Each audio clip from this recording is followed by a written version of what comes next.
মুসা আলাইহিস সালাম ফেরাউনের সামনে যেয়ে দাঁড়ালেন। ফেরাউনের জাদুকররা বিশাল বড় বড় বাঘ বানালো, সিংহ বানালো, সাপ বানালো। মুসা আলাইহিস সালাম দেখে ভড়কে গেলেন, ভয় পেয়ে গেলেন।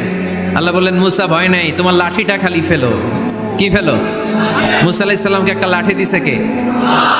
লাঠি ফেলার সাথে সাথে মুহূর্তের মধ্যে হাইয়াতান তাসা, বিশাল এক অজগর সাপ।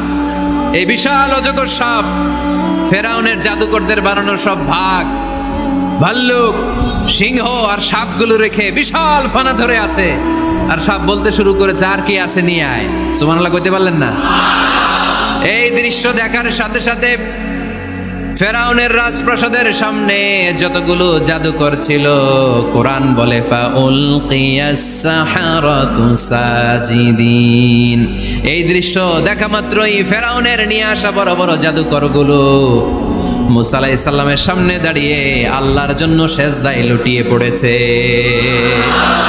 ফাউলকিয়াস সাহারাতু সাজিদিন, সেজদায় লুটিয়ে পড়ে ঘোষণা দিল, আমি ফেরাউনরে মানি না, আমি কোন নাস্তিককে মানি না, আমি মুসার রব, হারুনের রব, বনি ইসরাইলের রব, আল্লাহর জন্য সেজদায় লুটিয়ে পড়লাম। চিল্লায় পড়েন আল্লাহু আকবার।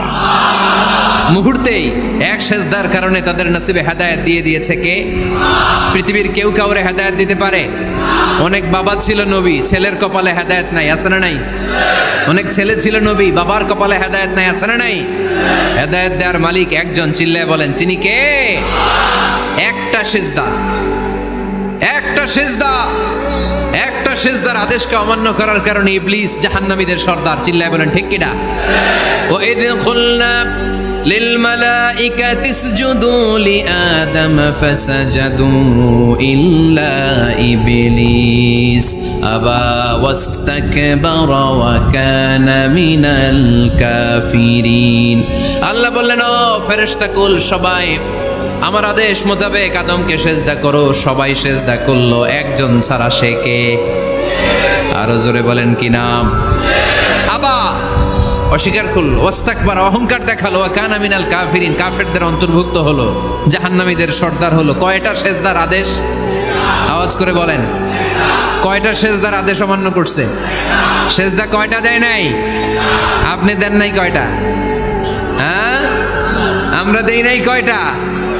এক সেজদা না দিয়া জাহান্নামীদের লিডার।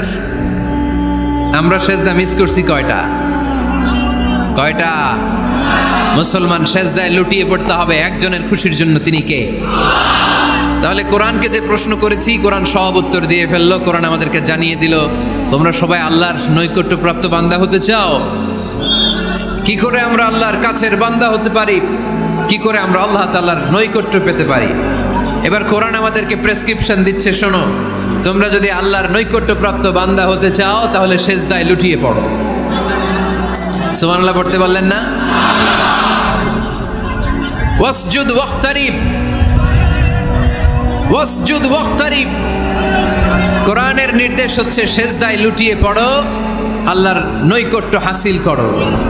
ওয়াসজুদ ওয়াক্তারিব, সূরা আলাকের শেষ আয়াতের শেষাংশে আল্লাহ আমাদেরকে শিখাই দিচ্ছেন, আমার কাছে আসতে চাও, ওয়াসজুদ, সেজদায় লুটিয়ে পড়ো, ওয়াক্তারিব, আমার কাছে চলে আসো। সুবহানাল্লাহ পড়েন, আমার সাথে সাথে আয়াতটা মুখস্থ করেন, আওয়াজ করে সবাই পড়েন, ওয়াসজুদ ওয়াক্তারিব, ওয়াসজুদ ওয়াক্তারিব।